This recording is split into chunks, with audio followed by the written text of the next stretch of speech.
We're now at the hands-on review segment of the Simple Republic. Ito si DR. And I'm Jam. Yan. And review natin yung Cherry Mobile Flare XL 2.0. 2.0 ba o 2 lang? 2.0 eh. Yun ang sabi sa box eh. Anyway. So yung ano, yung... May tanong ako. Nagkamera ba ang Cherry Mobile na may 2.1, 2.2? Kasi ang dami lang nire-release na may 2.0. Parang wala silang nire-release na may 2 point something. As far as I know, wala. Wala. So, as far as I know, sana tanggalin ni Cherry. Ito yung .0, nalilito ko eh. Kaya nga, nakapapalito lang yan eh. Anyway, ito nga yung ano, ito yung Flare XL2. Last year, around this time then of the year, no, pinadalan ako ng, pinadala ako ng Flare XL, tapos ikaw nakakuha ng S3 eh. Flare S3. Hindi tayo pare-pareho nun eh. So, SP Power yata ako na. SP Power, no. So, ngayon, binigyan kami ng ano, ng dalawang review unit na yun nga yung second editions ng ano, ng Flare XL.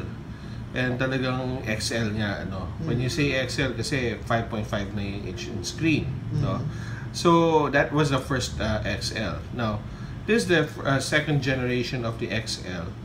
Kaya nga natatawag na XL2, although meron pa silang Flare XL Plus, no? Which we will review after this phone, no? Now, yung second generation ng ano, ng Flare XL, which is itong XL2, mas malaki yung screen. Okay, paano malaki yung screen? Because this screen has 6 inches display. Okay, 6 inches po yung display niya. So, gigantic. Oh, gigantic. Oh. So, kung to give you an idea, ano, gaano kalaki ang 5.5 inch. Ito. Sneak peek ng Flare XL Plus, mga kaibigan. Yan ang Flare XL Plus. Ay, tama. Yan to yung Flare XL Plus. And ito, ang Flare XL2. Nakikita nyo ba kung gaano kalaki ang screen? Bakit XL pa rin to? Kasi pareho to sa ano, may plus nga lang, mamaya natin explain yung plus kasi ito ay focus. Pero anyway, ito niya, laki ng screen, diba? Laki ng 6 inch. Ay, laki ng 6 inch. 6 inch display. 6 inch displays are best for multimedia consumption, for gaming, and yun. Yeah, and kaso, personally speaking, no, mas maganda sana kung tinaasan na resolution ng Full HD man lang sana. Kasi 6 inch eh. So, medyo pansin mo yung difference talaga niya sa Full HD. Kasi 6 inch na yan eh. Normally, pag 5.5, minsan hindi pa eh. Pero, madalas pag 5.5, nagpo-Full HD na sila eh. Yeah. So, itong 6 inch, which is HD lang, display 1280 by 720, and kulang. Feeling parang kulang siya. Yes. No. Now, yung another major feature pa ito sa XL2 is the Android Marshmallow. So this is one of the first phones ng Cherry Mobile na naka-marshmallow na. So latest yung ano yun. Latest na yung OS. Guys, ito yung latest for consumers. Para makita ninyo ha. Android N is not yet out, pero kung gusto niyo na Android N, available siya sa Nexus devices. Yan Android version 6.0. So yan, it's 6.0. Yan, marshmallow. See? So, huwag na kayo umangal. Marshmallow na yan. Marshmallow yan. At least naka-marshmallow na, diba? Pero, alam mo, ako personally, I don't care if that's a marshmallow or an Android 5.0. Or even a lollipop, no? Yeah, even a lollipop. Yeah. Hindi ko na pinapansin masyado yan eh. Yeah. And last thing that's nice about this phone is the LTE.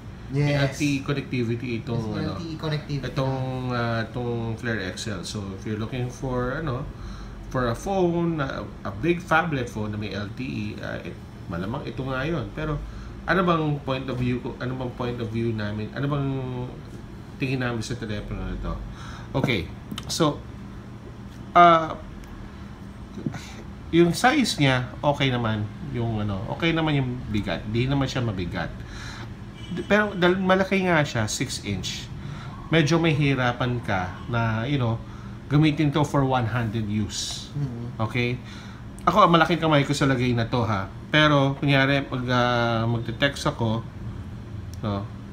with one hand, sabihin natin, okay. send ako ng message, no? It's kind of hard to text with one hand only. Yes. So, nakikita niyo ba, nag-stretch ako, hindi ko maabot yung cue. Okay, hindi ko maabot. So, I have to text with two hands. Actually 6-inch talaga is normally for two-handed. Okay. Yeah, so bear that in mind, no, na you cannot, there's no freaking way unless na you're an NBA sized person. Na 6'6" ka, malamang kaya mo rito mag one hand. Yeah. No? Which also bring us to to the portability. Yes, it's big, it's not that heavy. Kaso pag lagay mo sa bulsa, medyo bulky, no, lalo sa jeans pocket mo. O pag di nga kasya sa ibang jeans pocket yan eh. So kailangan ilagay mo sa bag. Yes, diba? Kailangan ilagay sa bag. Pero ganoon talaga, magko-compromise ka talaga sa malaking size. Pero maganda din sa malaking screen kasi is, you have kung manonood ka ng movies or games, dito ka maiengganyo manood. O kunyari manonood ka ng iFlix, no. Manonood ka ng isang movie or TV series or cartoons. Sabihin natin na okay, for example, panoorin natin itong Fresh Off the Boat, play natin. Maganda siya for watching iFlix Yeah, so kung sa 6-inch screen, okay, maganda yung screen niya, diba? Ang laki ng display. Oh, maganda talaga siya for watching movies. This is para guys, this is IPS display, okay, and which is common nowadays. And even if this is only on IPS, okay pa rin naman yung screen quality niya eh. Okay naman yung as you can see in the video. Although I'm not sure if I'm able to do justice with the lighting, no. Okay, taasan natin yung brightness. Maybe lower down para yan. So yan, that's better, diba? So ang ganda ng ganda ng kulay ng video. So mawiwili ka talaga manood. And mawiwili ka rin maglaro ng games kasi masarap maglaro ng games dito. The question is, kaya ba niyo maglaro ng games? Okay. Yun ang magandang tanong. Kasi yung processor nito is it's using an MTK octa-core processor. Hindi ko naman tandaan ko nung MTK chipset, no? Pero I was able to try NBA, NBA 2K16. Okay, so we're gonna try this right now. Okay, gamitin natin, laro tayo ng NBA 2K16. Ito, yan. Pero in order for you to play this, lowest settings lahat. Okay, so lowest settings na. I didn't bother kasi testing it on higher settings. Fuck that shit. I'm not gonna do that. Normally kasi talaga pag naglalaro ka sa isang MediaTek smartphone, talagang lowest settings. Dapat lowest settings na. Don't set your expectations. It's gonna play anyway. No, it's not smooth, but it can still play. Makakalaro ka pa rin. Yun yung mahalaga doon. At least you can play. Okay pa rin yan. Golden State syempre Golden State. It's a Golden State versus Cleveland. Golden State Cleveland ngayon. So, papalaruin natin si Giammancetta. Just try natin kung makakalaro tayo. Yan, no? So, sarap maglaro ng malaking display. Okay. Quick game tayo. Play. Yan. So, we'll let Giammancetta play. Laki nung smartphone. Playing his favorite team, the Cleveland Kangkong. Cleveland Kangkongs. Si Alvin kasi. Medyo malaking, hindi medyo talaga malaki yung display. Pero mas malaki yung, remember the Xperia tuloy, the Zenfone Ultra has a 6.8 inch. So, tingin nyo malaki to, meron pa po guys, pero wala pa. Wow, okay. So, tablet na nga yun. Okay. So yan, nakikita nyo. Yeah. Wow. Not bad. Not bad. Although napapansin nyo may konting baga lang. Pero not bad. I mean, nakakapaglaro. So hindi siya super smooth, may konting lags lang pero bihira yung lags eh. So Yan, so yun Actually, I played this game a couple of times. Full games Ganyan ang na-experience ko. Yun nag-aano lang siya dun sa may transit. May mga parts talaga siya na medyo bumabagal lang Oo. Pero ano pa rin playable Well, sa mga tao kasi, if your budget, alam mo naman kung budget ka na sa cellphone mo, so don't expect too much from it. So you get a big display. Although sa pagdating sa processing power, it's not the best, but still okay. I mean, kita nyo naman, nakakapaglaro ako ng maayos. Kaso, ayan, so baka ma-foul na naman. Oops, lumagpas. Medyo lang talaga, hindi siya super smooth. Hindi siya smooth. Oo. Hindi siya smooth, pero yun nga, like what I'm saying. Okay, wala kumuha ng bola. Si Bogut. Tanga naman ng paso na yan. Uy, nakuha si Bogut. So yan, you could see yung gameplay niya. We have the lowest settings, but yung speed niya is hindi ganong kabilis. Naglalag siya. Tutuloy mo? Yun. Okay, never mind. Okay, so yan guys, nakikita nyo na. These are under the lowest these are under the doon pa sa mismong settings makikita. Sa may mismong main menu.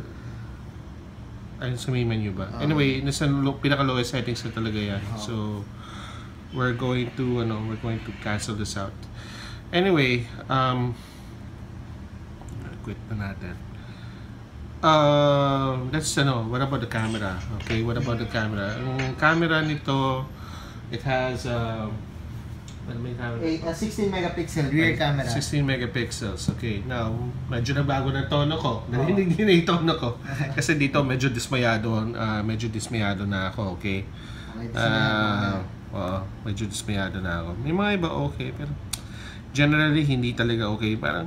Parating ayaw ko ba, parating underexposed or parating walang kabuhay-buhay. Pale yung dating. Yeah. So, tingnan natin Jam. And I need a second opinion. Yan. Yan, kita naman. That's in saan mga ba to? Mega Mall or sa Mega Mall yan Mega Mall ba to? Pili ko Mega Mall yan Mega Mall yan. Ito yung Ay, oo, tama. Mega Mall nga to. So yan, sa Mega Mall, medyo yellowish dapat yan Yeah. Pero fashionable. Ito. Okay, pale. Pale to ha. This is a food shot. Halal, the halal guys. And pag boboto ka, mukhang hindi ka halal. Kasi ang pangit ng kuha. No, this one, okay. This one has mas better. Pero hindi pa din Hindi ako kumbinsido sa Yeah, this one's better pero yun nga. Let's see. Ito kasi walang HDR, ito may HDR. Pero parang kulang. Okay, ito nahirapan ako kumuha nito ha. Ano yan? Medyo Tosino ba yan? Hindi, longganisang lukban. Yung detalye niya, ano ba tingin mo Jam? Yung detalye niya? Sobrang warm ng colors. Sadyabang warm yung colors niya. Pero hindi, sobrang warm talaga ng colors niya. Sobrang warm ng colors. And medyo parang may mga noise and grainy. Dito sa may rice na part. In HDR ko rin yan. Okay, so yung logo ng Mustang. ni John. Ni John. Salamat po, Kuya John. Di Hindi ka natutuwa dun sa camera quality overall. Ako parang and I can say na na so medyo warm yung lahat ng dating na photos niya. Ang is it? I don't know if it's because of the weather, pero parang hindi. Dapat supposedly hindi ganyan ka-warm kahit anong mangyari Diba? It's not normal na ganyan yung shots na nakukuha mo. It's another photo namin. So yan. Ito yung Ranger na tinry ko. Ito yung yan yung drone. Yung wild track. Ito yung wild track. Okay, ano pa ba? Night shot. Ganun din. Yellowish din yung Ay, nako talaga. Okay, day shot. Is yellowish pa din. Yes, yellowish. Or is it because I took a gold na Siguro dahil na gano'n din sa Hindi, talaga. Yellowish ba? Saan ba yung yellowish part? Ito sa part na to. to? Ito rin, no? Parang yellowish din yung tiles. Sa ano yan, di ba? Sa ROG? Yeah, sa ROG to eh. Sa City of Dreams eh. Yan, Ito walang ano... out of focus. Yeah, yellowish nga talaga. So the camera is... The camera is yielding us with yellowish results. Yellow tint. Warm colors na yellowish ito. Oh. In HDR ko, ayan, nagdo-double image tuloy yung babae. Normal yun. Siya tong, ano ba nga itong gamer to? Yung si ano? Gloco. Si Gloco. Ay, nako. So, I'm not confident in using this camera and the camera is, sad to say, medyo fail. Yes. Medyo fail siya. Medyo fail na. So, I don't know why pumayag si Cherry na ganito yung camera quality niya. Talagang ano, siguro focus nila dyan is multimedia. Probably. Pero sayang eh. Kasi if you're gonna take photos, tapos diba, titignan mo sa 6-inch screen, would have been nice, diba? Pero... Kasi dapat ano eh, since malaking display mo, sana nag-focus yun sa mga camera, like sa multimedia. Yeah. Pero hindi eh. So, hindi eh. I'm a little bit disappointed. At saka naman, ito pa, okay, so nasabi ko na yung cons ko rito. Okay, yun yung camera, yung con eh. Another con here is the build quality. Okay. Oh wait, build quality? Yes, kasi pag nababaksak mo to, natatanggal ito. Wait, alin? At itong back cover. What? Oo. I thought it's non-removable. And ito pa nga, akala ko nga removable eh. Kasi yung isang beses sabi ko, ba't nakabuka? So, tinanggal ko tuloy. Tapos sabi ko, oh shit, nakikita ko yung internals ng telepono. So something's wrong, hindi dapat ganoon. Yeah. Although, at pag nabaksak mo nga to, which in my case, it did fell from my hands one time. Bumuka yung yung back cover.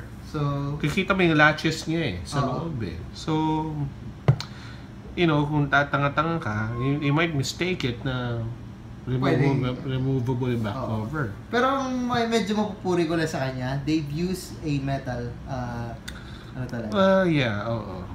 Pero, at least metal. Sana hindi ganun kadali tanggalin yung back cover to kasi ganun gusto nangyari sa akin. Gusto ko yung design eh. Gusto ko yung design niya sa akin. Kaso except for the bezels. I mean, kung mo yung bezel niya, tanggalin mo yung bezel, and then ayusin mo yung mga isa build quality. May mga iba pa akong hindi gusto dito eh. There's one more eh na hindi ko nagustuhan. Yung okay, this may not be an issue to others, no? Pero you need a longer na pin na SIM ejector for this. Okay, so yung binigay ba nila, is that enough? You have to use that SIM ejector. Otherwise, okay. if you're using the standard SIM ejector, hindi mo maaabot yung pa-eject na yeah. Medyo annoying siya. It's a bit annoying, yes. And lastly, the battery life. Oh yeah, kamusta ang battery life? It's terrible. Oh wow, it's terrible. It's not really terrible, but it's bad. No, it's bad. Okay, why am I saying it's bad? Napapagamit ako ng power bank ulit eh. Even if HD lang yung display niya, and then well, I'm on LTE. Oh yes. Diba? I'm on LTE, tapos syempre ginagamit ko pa yung Cherry Fit, diba? The battery, this one, if I'm not mistaken, has 2,500 milliamperes, no? So, tas may LTE ka. Syempre, inaano na yung presyo, diba? Yes. I know that, sige. Pero yun nga, if you're gonna use LTE all the time, which I do, no, expect at least 8 hours. Well, expect at least 8 hours for this to work. Kasi, otherwise, don't use LTE at all. Pero kasi may mga iba, syempre gusto nila affordable na LTE, and this is one affordable LTE device. Siguro mga gusto manood lagi ng iFlix, diba? Siguro... Oh yeah, diba? May mga ganun tao na lagi nanood ng series. Right. Kung manonood ko pa ng iFlix, mas malalong babawas pa sa sa battery life na yan. So, magdala ka pa rin ng power bank. Magdala ka na ng power bank. Wala kang magagawa kundi magdala ng power bank. Well, yun lang naman ang caveat ko, especially the camera, no? So, I wish Cherry may those Cherry at least somehow made the camera better, diba? wala kang marereklamo kung okay, kahit hindi naman super ganda yung camera, basta maganda. Basta ano lang, kumbaga hindi inconsistent eh. Yellowish, warm, may mga ano eh, ang daming cons eh. Tapos, yeah, the sound is not too, medyo mahina pa yung sound. Yeah, so those are my cons. No, those are my cons. There are too many cons. Pero, magkano to? 5,900, no? Parang mga ganun. Yeah, so, di ba, hindi ka basta-basta makakareklamo din. Hindi ka kasi yung price niya for 5,900, mga ganun. Yeah. Medyo mura siya eh. Oo, mura eh. So, mura siya for its size. Hindi ka basta-basta makakahanap kasi, yung size niya is diba, 6 inch. Hindi ka makakahanap basta-basta ng 5,999. Well, so tama nga ako, 5,999. Hindi ka makakahanap basta-basta ng smartphone na ganung presyo at 6 inch with at least an octa-core processor. Yeah. So guys, if you're willing to, you want a 6-inch screen na makapaglaro ka ng games, manood ka ng videos, no? Pero, kung tanggap nyo naman na yung camera, hindi ganun kaganda. Kung tanggap nyo naman yung battery life, hindi ganun kahaba kasi may power bank naman. No? Sige, by all means get it. Diba? By all means get it. Otherwise, don't get it. Bumili na lang kayo ng yung Flare Mate. Kasi balita ko mas okay pa rin Flare Mate the Flare Mate? Yes. Well, Gian highly recommends it of Gadget Pilipinas. 6-inch din yun compared parang ito. Yeah, may fingerprint pa. Mas mahal nga lang. Mas mahal, yeah. Pero, sabi ni Gian, maganda daw talaga. Well, malalaman natin. Hindi pa natin na-review eh. Pero, well, pag sinabi mo ni Gian, medyo nagtitrust naman tayo kay Gian, di ba? Ito, yun lang naman, yun yung mga issues ko. So, pag okay lang naman kayo sa issues na yun, sige, bitin nyo kasi 5.9 na naman eh. Mura. And, go for the black. Kung pwede lang. Masugan na yung black. Kung masugan na yung black eh. Ayun, that's it. Anything you'd like to check? Like to ask? Ano na natin yung mga lahat ng natin, problema natin sa Flare XL2. So yun, medyo may mga problema talaga. Yeah, not quite happy with this, pero again, I have high syempre tayo as bloggers, tech bloggers, we have very high expectations. Pero tingin ko naman papasa to sa mga intermediate users. Yes. So yeah, that's our hands-on review segment. That's of the Flare Cherry Mobile Flare XL2. It's already available for 5,999. It's already available at your favorite Cherry Mobile stores and favorite phone outlets. So stay tuned to our next review, which is the Cherry Mobile Flare XL Plus.